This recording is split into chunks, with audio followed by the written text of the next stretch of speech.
Hi friends, ఈరోజు మనం 19th lesson 10th క్లాస్లోని 19th lesson ప్రపంచ యుద్ధాల తర్వాత ప్రపంచ భారతదేశం ఏ విధంగా ఉందో మనము ఈ లెసన్లో చూద్దాం.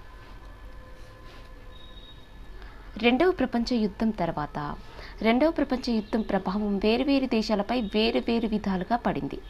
ఐరోపా దేశాలు ప్రత్యేకించి యుఎస్ఎస్ఆర్, పోలాండ్, యుగోస్లావియాలలో తమ జనాభాలో 20% వరకు చనిపోయి తీవ్రంగా ప్రభావితమయ్యాయి. ఏ దేశాల జనాభాలో? యుఎస్ఎస్ఆర్, పోలాండ్, యుగోస్లావియాలలో తమ జనాభాలో 20% వరకు చనిపోయి తీవ్రంగా ప్రభావితం అయ్యాయి. అయితే నగరాలు, కర్మాగారాలు, గనులు పెద్ద ఎత్తున విధ్వంసం కావడంతో యుఎస్ఎస్ఆర్ ఇతర ఐరోపా దేశాలు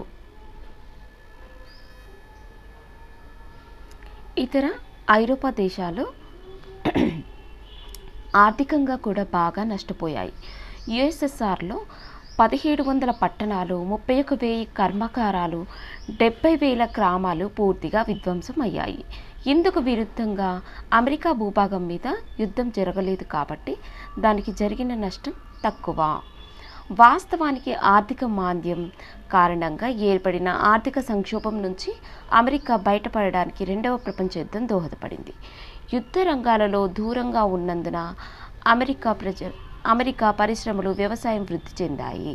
రెండవ ప్రపంచ యుద్ధ కాలంలో అమెరికా ఎక్కువ ఉపాధి, అధిక ఉత్పాదకత సాధించింది. 1945 మార్చిలో అమెరికా అధ్యక్షుడు హ్యారీ ట్రూమన్, యుద్ధం వలన మనం ప్రపంచంలోకెల్లా శక్తివంతమైన దేశంగా ఆవిర్భవించాం, చరిత్ర మొత్తంలోనే ఇంతటి శక్తివంత దేశం మరొకటి లేదు అన్నాడు. ఎవరన్నారు? అమెరికా అధ్యక్షుడైన హ్యారీ ట్రూమన్ అనడం జరిగిందనమాట. యుద్ధ వినాశనానికి గురైన దేశాలు తమ ఆర్థిక పరిస్థితిని పునర్నిర్మించుకుంటున్న క్రమంలో ప్రపంచం కొత్త ప్రక్రియలు చూసింది. ఈ ప్రక్రియల్లో ముఖ్యమైన 3 ఐక్యరాజ్య సమితి ఈ ప్రక్రియల్లో ముఖ్యమైనవి 3 అన్నమాట. ఏంటవి? ఐక్యరాజ్య సమితి ఏర్పాటు, ప్రచ్ఛన్న యుద్ధం, వలస పాలన నుంచి విముక్తి. ఇప్పుడు ఈ 3 గురించి ఈ లెసన్లో మనము ఎక్స్ప్లెయిన్ చేసుకుంటాం.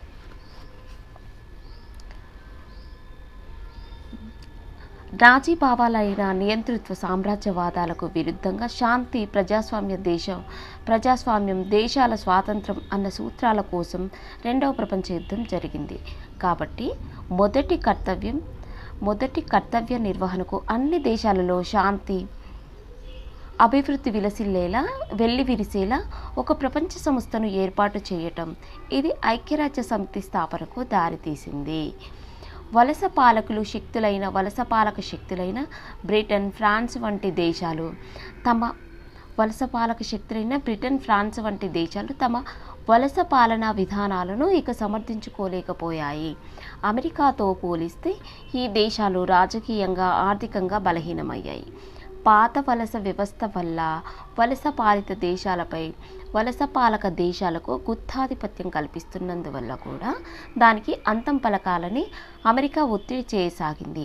యుఎస్ఎస్ఆర్తో స్ఫూర్తి పొందిన కమ్యూనిస్టు పార్టీలు అనేక దేశాలలో వలస పాలనపై పోరాటాలు చేయసాగాయి.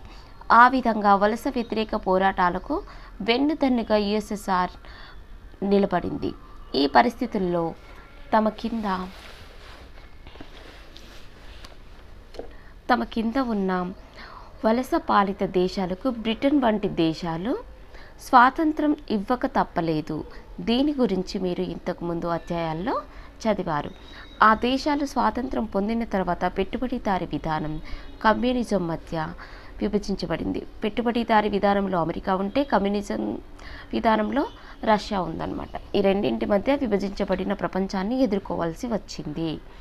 ఈ దేశాలు తమ అభివృద్ధికి సొంత మార్గం అనుసరించనివ్వకుండా ఏదో ఒక శిబిరాన్ని ఎంచుకోమని ఒత్తిడి పెరగసాగింది. ఈ అంశాలలో కొన్నింటి గురించి ఈ భాగంలో వివరంగా తెలుసుకుందాం. నెక్స్ట్, ఐక్యరాజ్య సమితి ఎలా ఏర్పడింది, ఎప్పుడు ఏర్పడింది, ఎన్ని దేశాలు పాల్గొన్నాయి, ఇదంతా మనము ఇప్పుడు చూద్దాం. యుద్ధం ముగింపు దశకు చేరుకుంటున్న తరుణంలో మిత్ర దేశాల్లో ముఖ్యమైన బ్రిటన్, ఫ్రాన్స్, అమెరికా, సంయుక్త రాష్ట్రాలు, సోవియట్ రష్యా, చైనాలు ఐక్యరాజ్య సమితి ఏర్పాటుకు ఒక పత్రాన్ని తయారు చేశాయి. ఈ పత్రం యుద్ధాలను నివారించి శాంతిని నెలకొల్పే అంశాన్నే కాకుండా ప్రపంచ ప్రజలందరికీ మానవ హక్కులు ప్రజాస్వామ్యం లభించేలా పేదరికం ఆకలి అంతమయ్యేలా చేయటానికి ప్రాధాన్యతనిచ్చింది. కాబట్టి ఐక్యరాజ్య సమితి శాశ్వత శాంతి మానవ అభివృద్ధి అన్న 2 ఉద్దేశాలతో ఏర్పడింది. ఐక్యరాజ్య సమితి ఏ ఉద్దేశాలతో ఏర్పడింది? శాశ్వత శాంతి మానవ అభివృద్ధి అన్న 2 ఉద్దేశాలతో ఏర్పడింది. అదే సమయంలో అది దేశాల స్వయం ప్రతిపత్తిని గుర్తించి ప్రపంచ శాంతికి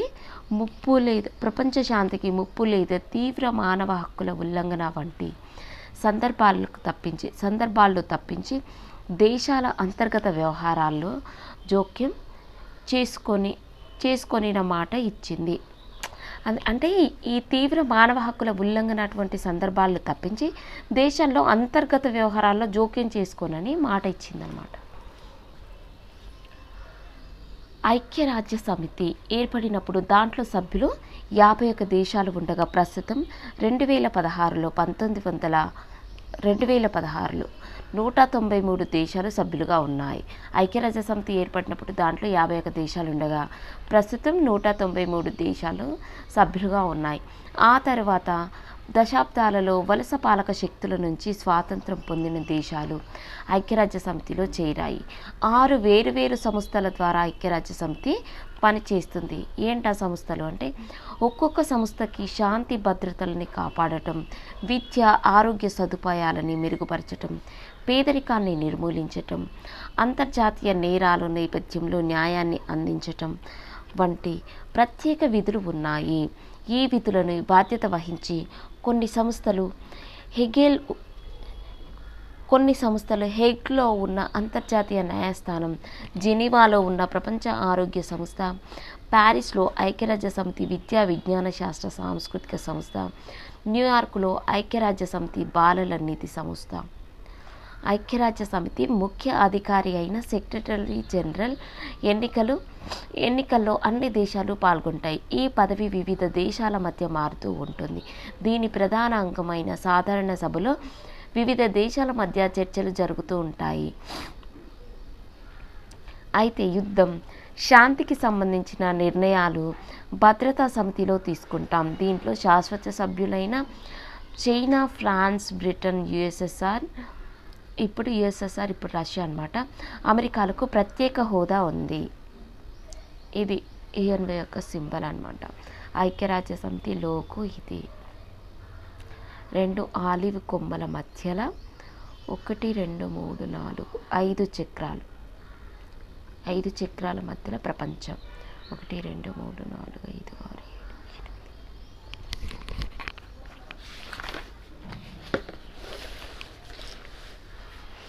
అయితే భద్రతా సమితి తీసుకున్న నిర్ణయాలను ఈ 5 దేశాల్లో ఏ ఒక్కటైనా జోక్యం చేసుకొని వీటో చేయవచ్చు, అంటే తిరస్కరించవచ్చు. వీటో అధికారం అంటే తిరస్కరించే అధికారాన్ని మనము వీటో అధికారం అంటారు. అనేక ఘర్షణలో ఈ 5 దేశాల ప్రత్యక్ష పాత్ర ఉండటం ఐక్యరాజ్య సమితి ఎటువంటి చర్య తీసుకోకుండా తమ వీటో అధికారంలో అడ్డుకొనిన కొన్ని సందర్భాలలో తమ ఆదేశాలను పాటించేలా ఐక్యరాజ్య సమితిపై శక్తివంతమైన దేశాలు ఒత్తిడి చేసేవి. ఇవి ఐక్యరాజ్య సమితిని తమ నియంత్రణలో పనిచేసేలా మధ్యదారిలో నడిచేలా చేశాయి. ఈ శక్తివంతమైన దేశాలకు ఇచ్చిన ప్రత్యేక అధికారం వల్ల ప్రపంచ శాంతిని కాపాడటం ప్రత్యేక పాత్రను బాధ్యతను ఇచ్చినట్లు అయింది. విద్య, ఆరోగ్యం, సాంస్కృతిక అనుసంధానం, వారసత్వ రక్షణ వంటి రంగాలలో ఐక్యరాజ్య సమితి చెప్పుకోదగిన కృషి చేస్తుండగా యుద్ధాలను నివారించటంలో అది అంతగా విజయం కాలేకపోయింది. ప్రపంచ ఆధిపత్యానికి ఐక్యరాజ్యాల మధ్య పోరులో అది తరచూ బందీగా మారింది. నెక్స్ట్ 2 శిబిరాల ప్రచ్ఛన్న యుద్ధం 1945 నుంచి 1991 వరకు. ఈ ప్రచ్ఛన్న యుద్ధం ఏ మధ్యకాలంలో జరిగిందంటే 1945 నుంచి 1991. ప్రపంచ యుద్ధ అనంతర కాలంలో 2 ప్రధాన సైద్ధాంతిక రాజకీయ శిబిరాలు ఏర్పడ్డాయి. ప్రపంచ యుద్ధ అనంతర కాలంలో 2 ప్రధాన సైద్ధాంతిక రాజకీయ శిబిరాలు ఏర్పడ్డాయి. యుఎస్ఎస్ఆర్ నేతృత్వంలో కమ్యూనిస్టు శిబిరం, అమెరికా నేతృత్వంలో ప్రజాస్వామిక పెట్టుబడి శిబిరం. యుఎస్ఎస్ఆర్ నేతృత్వంలోనేమో కమ్యూనిస్టు శిబిరం ఏర్పడితే, అమెరికా నేతృత్వంలో ప్రజాస్వామిక పెట్టుబడిదారి శిబిరం ఏర్పడింది. సమానత్వం అన్న భావన, ప్రభుత్వ నియంత్రిత అభివృద్ధి, ఈ సిద్ధాంతాలని వ్యతిరేకించే వాళ్ళ అణచివేతను వంటి వాటిని రష్యా అవలంబించింది. ఇప్పుడు సమానత్వం అన్న భావన, ప్రభుత్వ నియంత్రిత అభివృద్ధి, ఈ సిద్ధాంతాలను వ్యతిరేకించే వాళ్ళ అణచివేత వంటి వాటిని రష్యా అవలంబించిందనమాట. ఇంకోవైపున పలు పార్టీలు ప్రజాస్వామ్యం, ప్రైవేటు పెట్టుబడిదారుల నియంత్రిత అభివృద్ధి అన్న భావనలను అమెరికా ప్రోత్సహించింది. తూర్పు యూరోప్లో ఏమంటే పోలాండ్, హంగేరీ, తూర్పు జర్మనీ.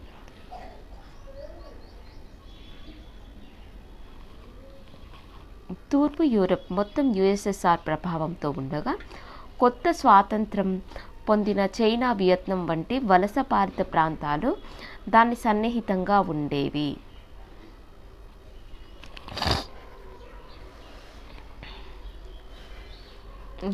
అమెరికా, రష్యాల వద్ద అణ్వాయుధ నిల్వలు ఏ విధంగా ఉన్నాయి అని. అణ్వాయుధాల సంఖ్య ఇది 1955లో అమెరికాలో 30,000 అణ్వాయుధాలు ఉంటే, సేమ్ ఇక్కడ కూడా 27,000 30,000 దాకే ఉంది. 55లో అమెరికాలో ఎక్కువగా ఉంది చూడు. అదే 55కి వచ్చేసరికి మనకి రష్యా దగ్గర చాలా తక్కువ అణ్వాయుధాలు ఉన్నాయి. అణ్వాయుధాల సంఖ్య రష్యాలో ఎక్కువగా ఉన్న సంవత్సరం ఏంటి అంటే 1995, 45,000 అణ్వాయుధాలు ఉన్నాయి.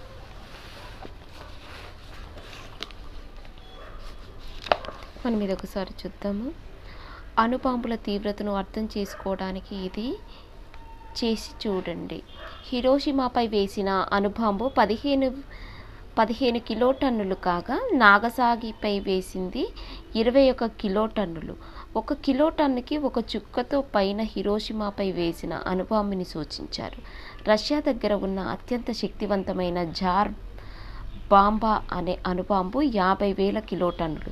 హిరోషిమాపై వేసిన అణుబాంబుని సూచించినట్టు దీన్ని సూచించాలంటే పుస్తకంలో ఎన్ని పేజీలు కావాలో ఊహించండి. ఈ బాంబుని ఎప్పుడైనా ఉపయోగించాల్సి వస్తే దాని ప్రభావం ఎలా ఉంటుందో ఊహించండి అని ఇక్కడ మనకు ఒక చిత్రపటం ఇవ్వడం జరిగింది ఫ్రెండ్స్. ఇప్పుడు మనం ఈ 2 శిబిరాల మధ్య ప్రచండ యుద్ధం అనుకున్నాం కదా, అది కంటిన్యూ చేద్దాం. పశ్చిమ యూరప్ దేశాలైన బ్రిటన్, ఫ్రాన్స్, స్పెయిన్ వంటివి, అంటే మనకి ఇంతకుముందుకు కొత్తగా స్వాతంత్రం పొందిన చైనా, వియత్నాం వంటి వలసపాలిత ప్రాంతాలు దానికి సన్నిహితంగా ఉన్నాయి. దేనికి సన్నిహితంగా ఉన్నాయి? మొత్తం యుఎస్ఎస్ఆర్కి సన్నిహితంగా ఉన్నాయన్నమాట. అయితే పశ్చిమ యూరప్ దేశాలైన బ్రిటన్, ఫ్రాన్స్, స్పెయిన్ వంటివి అమెరికా పక్షాన నిలిచాయి. ప్రపంచంలో మధ్యస్థ దేశాలను తమ శిబిరంలో చేర్చుకోవటానికి ఈ 2 అగ్రదేశాలు ఒకదానితో ఒకటి పోటీ పడసాగాయి. రెండవ ప్రపంచ యుద్ధం తర్వాత 45 సంవత్సరాల పాటు ఈ 2 శిబిరాలు రెండవ ప్రపంచ యుద్ధం తర్వాత 45 సంవత్సరాల పాటు ఈ 2 శిబిరాల మధ్య ఒక వింత యుద్ధం జరిగింది. దీంట్లో ముఖ్యమైన పోటీదారులు ఒకదానిపై ఒకటి భౌతిక దాడులకు దిగలేదు, ఒకదానితో ఒకటి నేరుగా యుద్ధంలోకి దిగలేదు.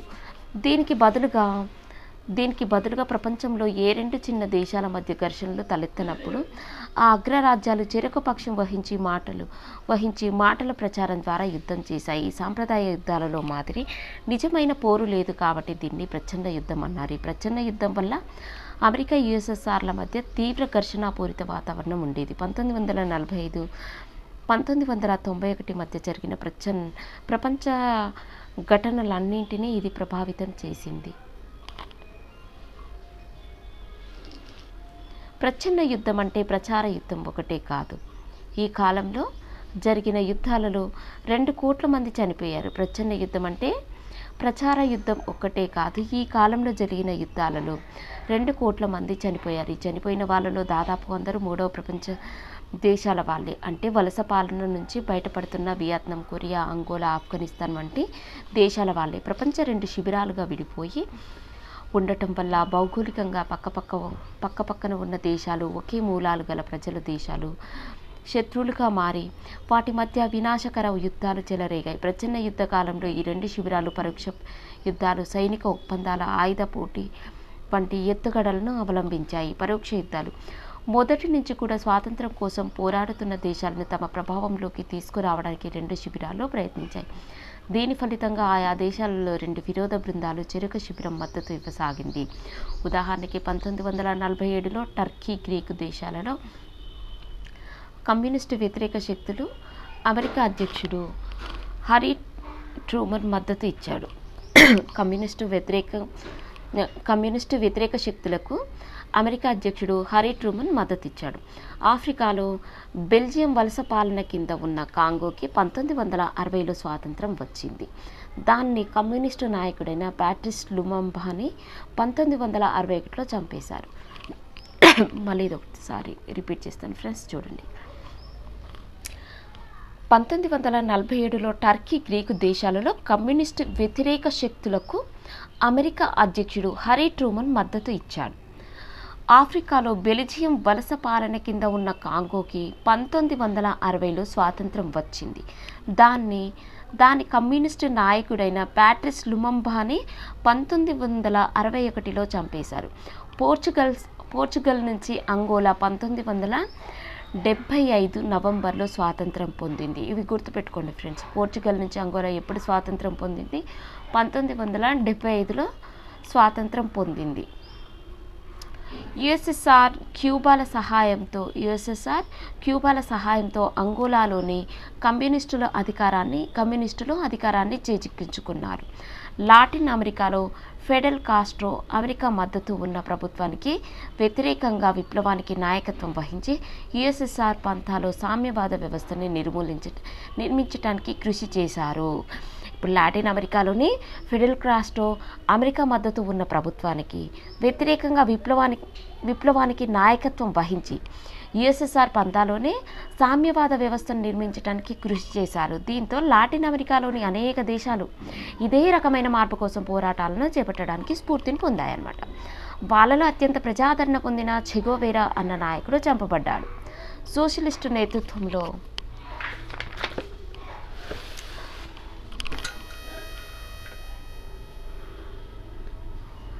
సోషలిస్టు నేతృత్వంలో ఎన్నికైన ప్రభుత్వాలని కూడా అమెరికా మద్దతుతో ఆ దేశాల సైన్యాధిపతులు పడదోశారు. ఈ ఎన్నికైన ప్రభుత్వాలను కూడా అమెరికా మద్దతుతో ఆ దేశాల సైన్యాధిపతులను కూడా పడదోయడం జరిగిందనమాట. ఇందుకు చిలీలో ఎస్ అల్లెండి ప్రభుత్వాన్ని పడదోయటం ఒక ఉదాహరణగా చెప్పవచ్చు. అంటే ఇట్లా పడదోసిరని ఉదాహరణగా చెప్పుకోవచ్చు అంటే చిలీలోని ఎస్ అల్లెండి ప్రభుత్వాన్ని పడదోయటం ఒక ఉదాహరణగా చెప్పుకోవచ్చు. యుఎస్ఎస్ఆర్ కూడా తన ప్రభావం పరిధిని పెంచుకోవడానికి కృషి చేసింది. ఉదాహరణకి 1950లో జర్మనీ, హంగేరీ, చెకోస్లోవేకియా వంటి దేశాలలో వ్యతిరేకత ఎదుర్కొన్నప్పుడు యుఎస్ఎస్ఆర్ తన సైన్యాన్ని పంపించి ఆ దేశాలలో తనకు అనుకూలంగా లేని ప్రభుత్వాలను తొలగించి తమతో స్నేహపూర్వకంగా ఉండే ప్రభుత్వాలని స్థాపించింది. 1960 తర్వాత యుఎస్ఎస్ఆర్ సంబంధాలు తెంచుకోవాలని చైనా నిర్ణయించుకుంది. చైనాపై ఒత్తిడి తీసుకురావాలని ప్రయత్నించి యుఎస్ఎస్ఆర్ విఫలమైందనమాట. 1971లో ఆఫ్ఘనిస్తాన్పై యుఎస్ఎస్ఆర్ దాడి చేసి అక్కడ తనకు అనుకూలంగా ఉండే ప్రభుత్వాన్ని నెలకొల్పింది. దాంతో మత తీవ్రవాదులైన ఆఫ్ఘన్ తిరుగుబాటుదారులకు అమెరికా మద్దతు ఇచ్చింది. ఫలితంగా దీర్ఘకాల పౌరయుద్ధం చెలరేగింది. అంతిమంగా 1985లో ఆఫ్ఘనిస్తాన్ నుంచి తమ సైన్యాలను ఉపసంహరించుకోవాలని యుఎస్ఎస్ఆర్ నిర్ణయించింది. ఆ తర్వాత మత తీవ్రవాదులైన తాలిబాన్లు అధికారంలోకి వచ్చి ఇప్పుడు అమెరికాకు వ్యతిరేకంగా మారారు.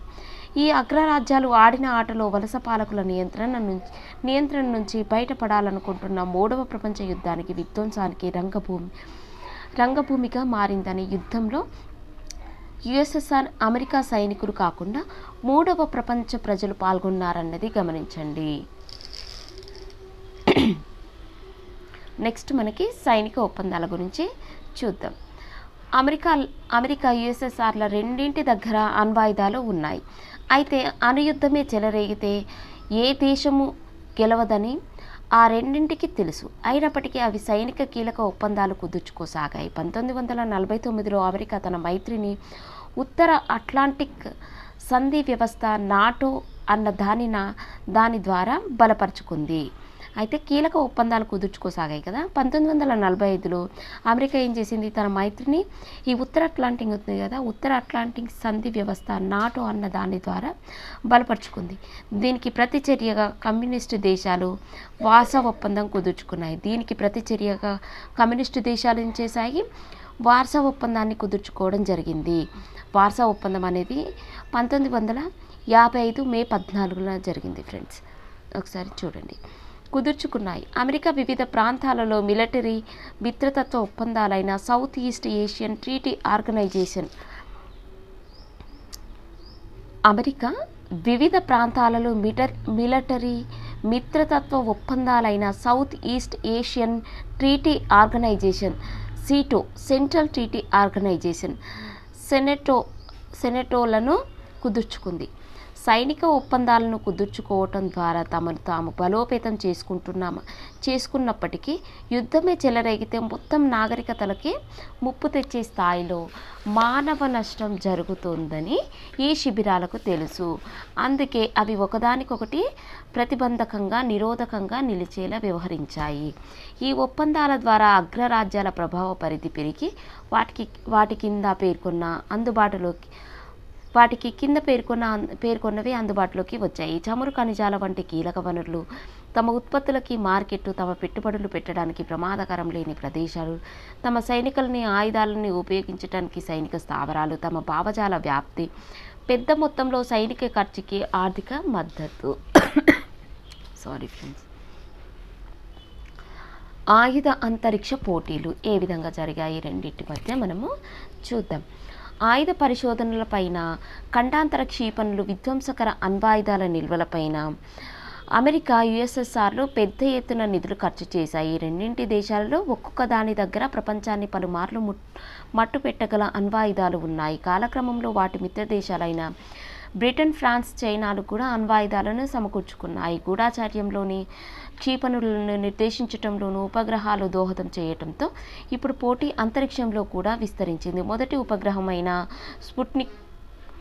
స్పుట్నిక్ని రష్యా ప్రయోగించింది. అలాగే అంతరిక్షంలోకి మొదటి వ్యక్తి యూరి గాగరిన్ని రష్యా పంపించింది. దీంతో రెండు అగ్రరాజ్యాల మధ్య ఉపగ్రహాలని ప్రయోగించడంలో పోటీ మొదలైంది.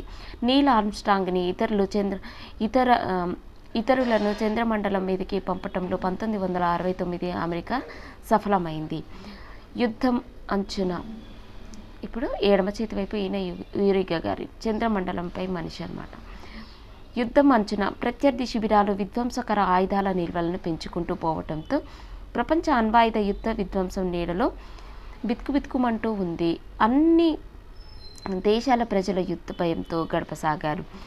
రెండు అగ్రరాజ్యాల మధ్య యుద్ధం అనివార్యం అనిపించిన సందర్భాలను అనేకం ఎదురైనప్పటికీ దౌత్యంతో వీటిని ఎలాగో నివారించగలిగారు. రష్యా తమ దేశంలోని అమెరికాకు చెందిన గూఢాచార్య విమానాన్ని కూల్చివేయటం, క్యూబాలో రష్యా ఆయుధ నిల్వలని అమెరికా గుర్తించటం, కొరియా, మధ్యప్రాచ్య యుద్ధాల వంటి సందర్భాల్లో పలుమార్లు ప్రపంచ యుద్ధం అంచున నిలిచింది. నెక్స్ట్ వచ్చేసి మనము అలీనోద్యమం గురించి తెలుసుకుందాం. 1950లో ప్రపంచం రెండు ప్రత్యర్థి శిబిరాల మధ్య తీవ్ర ఆయుధీకరణలోనయ్యింది. రెండు అగ్రరాజ్యాల మధ్య సైనిక ఆధిపత్యం, సైద్ధాంతిక విరోధాలు, ఆర్థిక ఆధిపత్యం కోసం జరిగిన పోటీలు కారణంగా ప్రపంచం రెండు ధృవాలుగా విడిపోయింది. ఈ రెండు పక్షాలలో దేని వైపున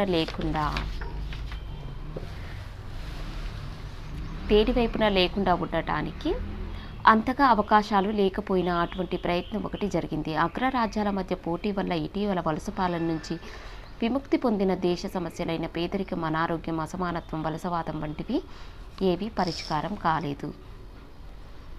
కొత్తగా స్వాతంత్రం పొందిన దేశాలు అభద్రతా భావంతో కూడిన పరిస్థితుల నుంచి మార్పు కావాలని కోరుకున్నాయి. ఆ ఉద్దేశంతో 1955లో ఇండోనేషియాలోని బాండుంగ్లో ఒక సమావేశం నిర్వహించారు. మొదటి ఆసియా ఆఫ్రికా సమానమైన దీనికి 29 దేశాలు హాజరయ్యాయి. ఈ సమావేశానికి హాజరైన ముఖ్యమైన నాయకుల్లో అప్పటి భారత ప్రధానమంత్రి పండిత్ జవహర్లాల్ నెహ్రూ, ఈజిప్టు నాయకుడు గమల్ అబ్దుల్ నాసర్, యుగోస్లోవియా నాయకుడు జోసెఫ్ బ్రీజ్ టిటోలో ఉన్నారు. పండిట్ నెహ్రూని దాని అధికార ప్రతినిధిగా గుర్తించారు. ఇది ఆలీనోద్యమానికి దారితీసింది. ఇది ఒక్కసారి మళ్ళీ చూద్దాం ఫ్రెండ్స్. ఇప్పుడు బాండుంగ్లో సమావేశం ఇప్పుడు జరిగింది. అసలు బాండుంగ్ ఎక్కడుందంటే ఇండోనేషియాలో ఉంది. ఈ బాండుంగ్ సమావేశం వచ్చేసి 1955లో నిర్వహించారు. మొదటి ఆసియా ఆఫ్రికా సమావేశమైన దీనికి 29 దేశాలు హాజరయ్యాయి. బాండుంగ్ సమావేశానికి ఎన్ని దేశాలు హాజరయ్యాయి? 29 దేశాలు. ఎక్కడ జరిగింది? ఇండోనేషియాలో. ఏ సంవత్సరంలో జరిగింది? 1955లో జరిగింది.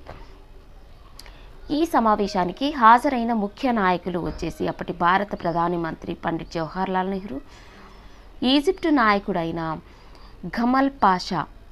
నాయకుడైన గమల్ అబ్దుల్ నాసర్, యుగోస్లోవియా నాయకుడు జోసెఫ్ బ్రీజ్ టిటోలు.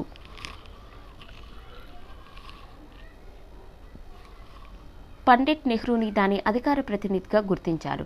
ఇది ఆలీనోద్యమానికి దారితీసింది. బాండుంగ్ సమావేశమే ఆలీనోద్యమానికి దారితీయడం జరిగింది.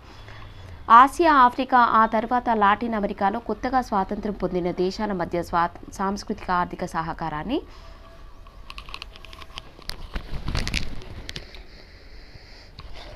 ప్రోత్సహించడానికి అంతర్జాతీయ సంస్థగా ఆలీనోద్యమం రూపొందింది. దీని మొదటి సమావేశం 1961 సెప్టెంబర్ యుగోస్లోవియాలో, అంటే ఇప్పుడు ఆసియా, ఆఫ్రికా, ఆ తర్వాత లాటిన్ అమెరికాలలో కొత్తగా స్వాతంత్రం పొందిన దేశాల మధ్య సాంస్కృతిక ఆర్థిక సహకారాన్ని ప్రోత్సహించడానికి అంతర్జాతీయ సంస్థగా ఆలీనోద్యమం రూపొందించింది. ఈ ఆలీనోద్యమం మొదటి సమావేశం వచ్చేసి 1961 సెప్టెంబర్లో యుగోస్లోవియాలో బెల్గ్రేడ్లో జరిగింది. మనము ఈ బాండుంగ్ సమావేశానికి, ఆలీనోద్యమ సమావేశానికి కన్ఫ్యూజ్ అవుతాం ఫ్రెండ్స్. బాండుంగ్ సమావేశం వచ్చేసరికి 1955 ఇండోనేషియాలో జరిగింది, బాండుంగ్లో. నెక్స్ట్ ఇప్పుడు ఆలీనోద్యమం మొదటి సమావేశం వచ్చేసరికి 1961 సెప్టెంబర్లో జరిగింది యుగోస్లోవియాలోని. అది ఇండోనేషియాలో జరిగితే ఇది యుగోస్లోవియాలో జరుగుతుంది, బెల్గ్రేడ్లో జరుగుతుంది అనమాట. దీనికి 25 సభ్య దేశాలు హాజరయ్యాయి. అదే బాండుంగ్ సమావేశానికి అయితే 29 సభ్య దేశాలు హాజరవుతాయి. ఈ ఆలీనోద్యమ సమావేశానికి 25 సభ్య దేశాలు హాజరవ్వడం జరుగుతుంది. 2012కెల్లా ఆలీనోద్యమ దేశాలు ఎన్ని సభ్యత్వం తీసుకున్నాయి? 120 దేశాలకు పెరిగింది. 2012 నాటికి దీని సభ్యత్వం 120 దేశాలకు పెరిగింది. దీంట్లో 17 మంది పరిశీలకులు ఉన్నారు. ఎంతమంది పరిశీలకులు? 17 మంది పరిశీలకులు ఉన్నారు. 3 ముఖ్య దేశాలతో మొదటి సమావేశం జరిగింది. 3 ముఖ్య దేశాలతో మొదటి సమావేశం జరిగింది.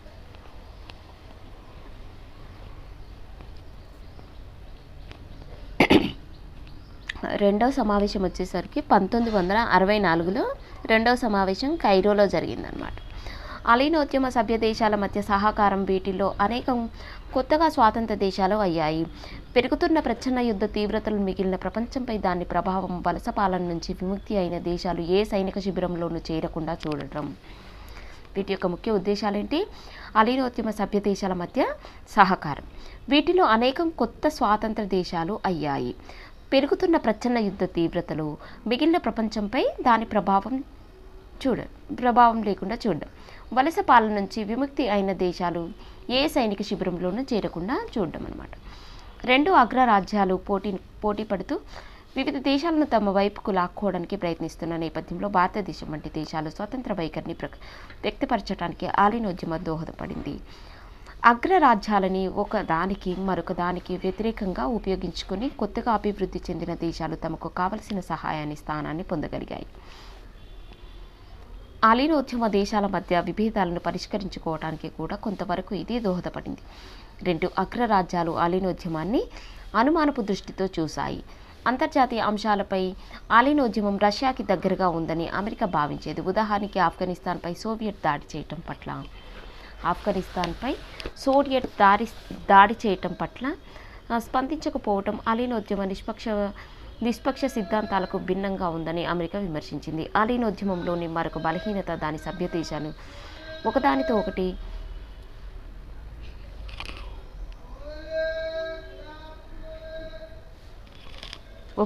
ఒకటి యుద్ధానికి దిగకుండా నివారించలేకపోవటం. ఉదాహరణకి ఇరాన్ ఇరాకులో 7 ఏళ్ల సుదీర్ఘ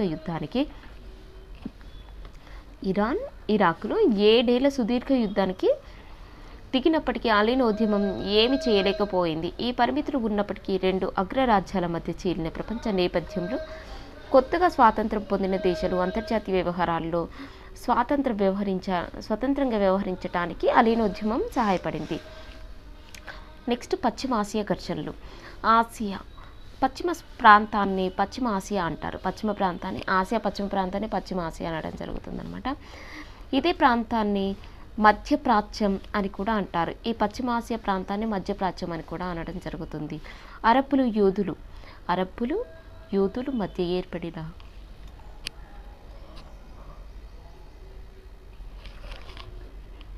అరబ్బుల యూదుల మధ్య ఏర్పడిన ఘర్షణను పశ్చిమ ఆసియా సంక్షోభం అని అంటారు. అరబ్బుల యూదుల మధ్య ఏర్పడిన సంక్షోభాన్ని పశ్చిమ ఆసియా సంక్షోభం అని అంటారు. ఇది ప్రధానంగా పాలస్తీనా ఆక్రమణకు సంబంధించినది. అరబ్బులు నివాసం ఉంటున్న పాలస్తీనా 2వ ప్రపంచ యుద్ధానికి ముందు బ్రిటిష్ నియంత్రణలో ఉండేది. అరబ్బులు నివాసం ఉంటున్న పాలస్తీనా 2వ ప్రపంచ యుద్ధానికి ముందు ఎక్కడ ఉండేది? బ్రిటిష్ నియంత్రణలో ఉండేదన్నమాట. అక్కడ ఉన్న జెరూసలేం యూదులు, క్రైస్తవులు, ముస్లింలందరికీ పవిత్ర స్థలం అనమాట. ఈ జెరూసలేం అనే ప్రాంతము యూదులకి, క్రైస్తవులకి, ముస్లింలందరికీ పవిత్ర స్థలంగా ఉంది. యూదులు పాలస్తీనాని తమ వాగ్దాత భూమిగా పరిగణిస్తారు. యూదులు పాలస్తీనాని ఎలా పరిగణిస్తారంట? వాగ్దాత భూమిగా. ప్రాచీన కాలంలో అక్కడి నుంచి వాళ్ళను నిర్వాసితుల్ని చేయటంతో వారు యూరప్కి, ఆసియా అంతటా వలసలు పోయారు. యేసుక్రీస్తును శిలువ వేయటానికి యూదులు బాధ్యులను చేసి యూరప్లో ఉన్న క్రైస్తవులు వాళ్ళని వేధింపులకు గురి చేసేవాళ్ళు. జర్మనీలో నాజీ పాలన కింద లక్షలాది యూదుల్ని చంపటం.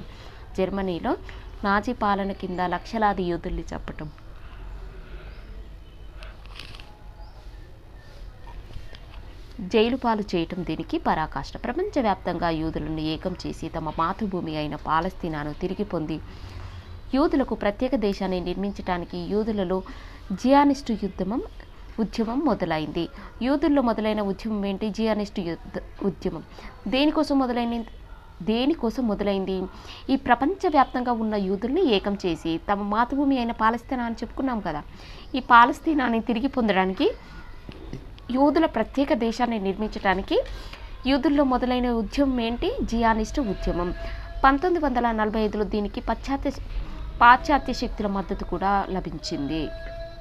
అయితే అప్పటికే పాలస్తీన్లు అంటే వీళ్ళలో ఎక్కువ మంది అరబ్బులు, ముస్లింలు, పాలస్తీన్లు అక్కడ నివసిస్తున్నారు. దీంతో ఆ ప్రాంతం కోసం ఇరు ప్రదేశాల మధ్య ఘర్షణ మొదలైంది. ఈ పాలస్తీనా అనే ప్రాంతం కోసం ఇరు దేశాల మధ్య ఘర్షణ అనేది మొదలైందనమాట. మధ్య ప్రాచ్యంలో ప్రత్యేకించి అరబ్బు ద్వీపఖండంలో పెద్ద ఎత్తున చమురు నిల్వలు కనుగొనడంతో సమస్య మరింత సంక్లిష్ట రూపం దాల్చింది. అమెరికా, యుఎస్ఎస్ఆర్లు ఈ ప్రాంతాన్ని తమ ప్రభావంలోకి తీసుకోవాలని ప్రయత్నించాయి. ఇతరులు దానిపై నియంత్రణ సాధించకుండా అడ్డుకున్నాయన్నమాట. 1947 ఐక్యరాజ్య సమితి ఒక తీర్మానం ఆమోదించింది.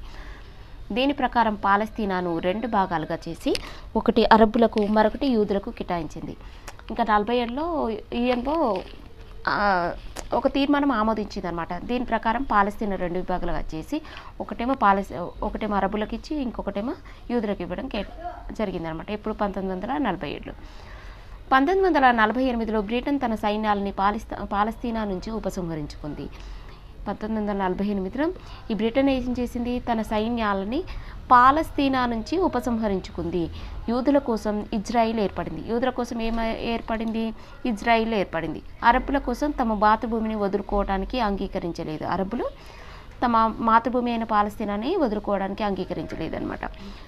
ఇజ్రాయిల్ని చట్టబద్ధ దేశంగా గుర్తించడానికి అరబ్బులు తిరస్కరించారు. ఈ ఇజ్రాయిల్ని చట్టబద్ధ దేశంగా గుర్తించడానికి అరబ్బులు తిరస్కరించారు. పాలస్తీనా పట్ల ఇజ్రాయిల్ దేశం అవలంబించిన విద్వేషాలను మరింత రెచ్చగొట్టాయి. ఈ పాలస్తీనా పట్ల ఇజ్రాయిల్ దేశం ఉంది కదా, ఇది అవలంబించిన విధానాలని, విద్వేషాలను మరింత రెచ్చగొట్టాయి. అరబ్బులు తమ ఆస్తులు ఇల్లు వదిలి వెళ్ళి ఇతర అరబ్బు దేశాల్లో కాంతిశికులుగా ఆశ్రయం పొందారు. ఈ అరబ్బులు తమ ఆస్తులు ఇల్లు వదిలి వెళ్ళి ఇతర అరబ్బు దేశాల్లో కాంతిశికులుగా ఆశ్రయం పొందడం జరిగింది. ఇంకా ఒక ఈజీగా ఒక 20 minutes పడుతుంది అనుకుంటాను ఫ్రెండ్స్. కొంచెం ఓపికతో వినండి. ఈ వీడియో మొత్తం విన్నారంటే ఈ లెసన్ కంప్లీట్గా మీకు అర్థమవుతుంది. ఈజిప్ట్ అధ్యక్షుడు గమల్ అబ్దుల్ నాజర్. ఈజిప్ట్ అధ్యక్షుడు ఇంతమందికే చెప్పుకున్నాం కదా. ఈ పాండుగ సమావేశంలో ఎవరెవరు ఏ దేశాలు పార్టిసిపేట్ చేశాయి, వారి నాయకులు ఎవరని. ఈజిప్ట్ అధ్యక్షుడైన గమల్ అబ్దుల్ నాజర్ ఈయన 1918 నుంచి 1970 మధ్య కాలం వాడనమాట. అరబ్బులు ఏకం చేయడానికి ప్రయత్నించాడు. ఈజిప్ట్ అధ్యక్షుడైన గమల్ అబ్దుల్ నాజర్ అరబ్బుల్ని ఏకం చేయడానికి ప్రయత్నించాడు. ఇజ్రాయిల్లోని బహిరంగ ప్రదేశాల్లో పేలులు చేపట్టడానికి అతడు ఆత్మాహుతి దళాలను ఏర్పాటు చేశారు. 1956లో పాశ్చాత్య దేశాల మద్దతు ఈజిప్టుపై ఇజ్రాయెల్ దాడి చేసింది. యుద్ధాన్ని ఎప్పుడు దాడి చేసింది? 1956లో. మనకి 56లోనే కదా ఆంధ్రప్రదేశ్ ఏర్పడింది. 1956 పాశ్చాత్య దేశాల మద్దతుతో ఈజిప్టుపై ఇజ్రాయిల్ దాడి చేసింది. యుద్ధాన్ని విరమించవలసిందిగా అమెరికా, యుఎస్ఎస్ఆర్లు కోరాయి. ఇజ్రాయెల్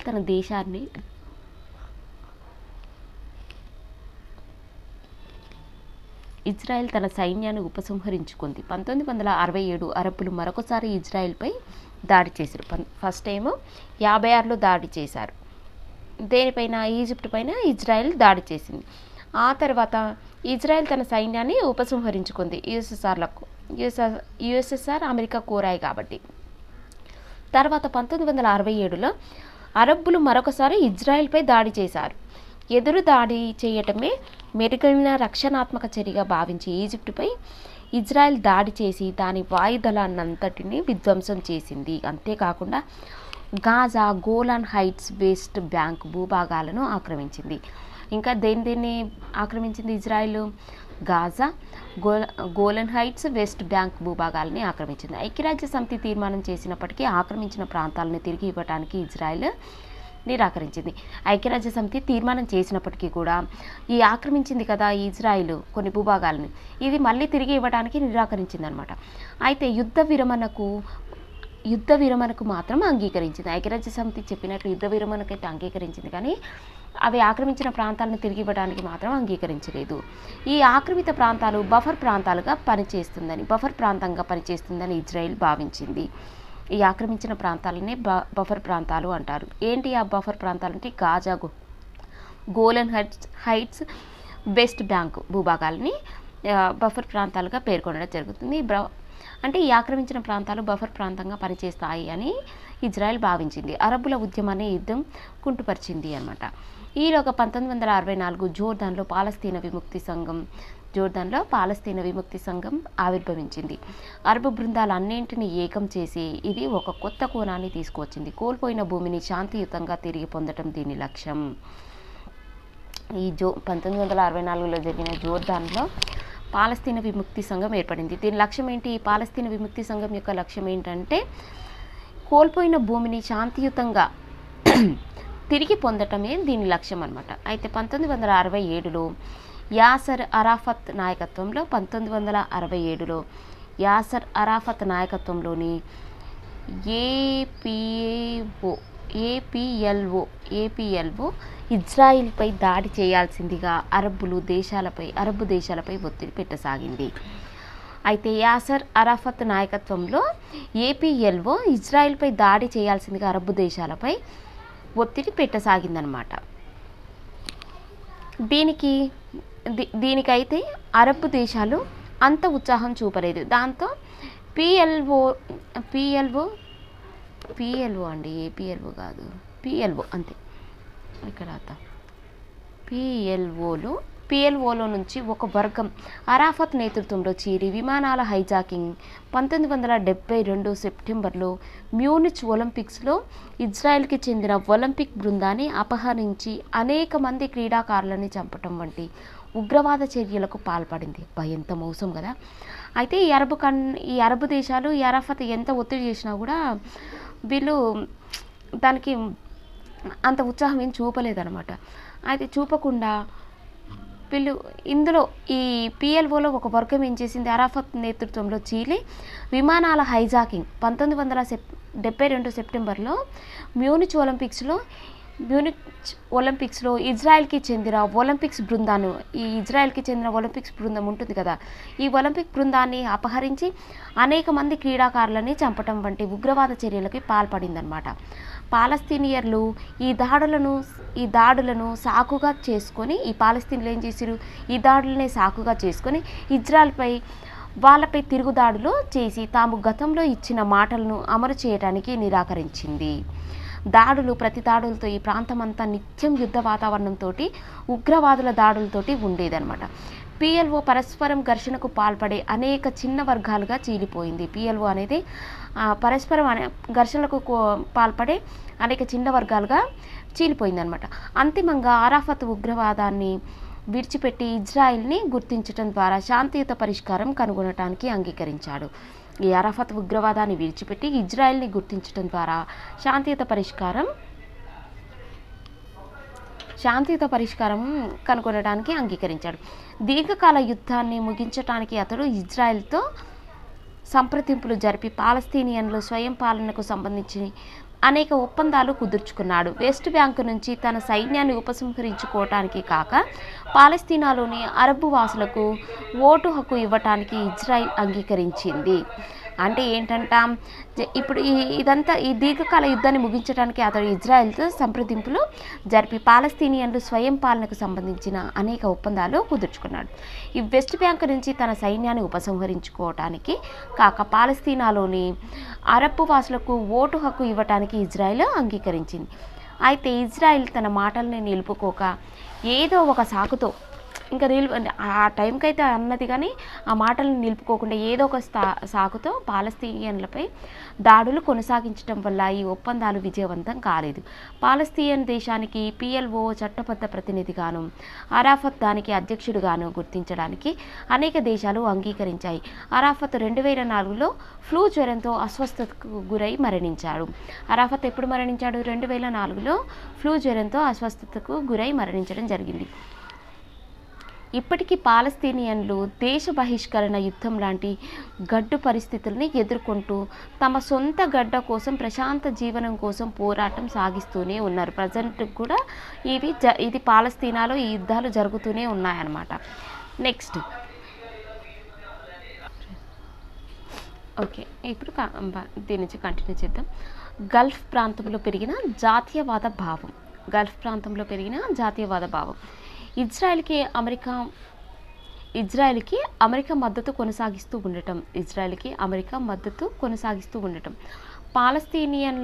పాలస్తీనియన్ల దయనీయ పరిస్థితి కారణంగా ఈ ప్రాంతంలో అమెరికా వ్యతిరేక భావనలు బాగా వ్యాప్తి చెందాయి. తమ మిత్ర దేశాలకు చమురు వనరులు అందుబాటులో ఉండటానికి ఈ ప్రాంతంలోని అప్రజాస్వామిక ప్రభుత్వాలకు అమెరికా మద్దతు ఇవ్వటం కారణంగా కూడా అది ప్రజల ద్వేషానికి గురయ్యింది. ఎడారి ప్రాంతంలో ఏ ఇతర వనరులు లేని ప్రజల సంక్షేమం కోసం చమురు వనరుల నుంచి వచ్చిన ఆదాయాన్ని వినియోగించాలని ప్రజలు కోరుకున్నారు. ఈ 1968లో ఇరాక్లో తిరుగుబాటు చేసిన అరబ్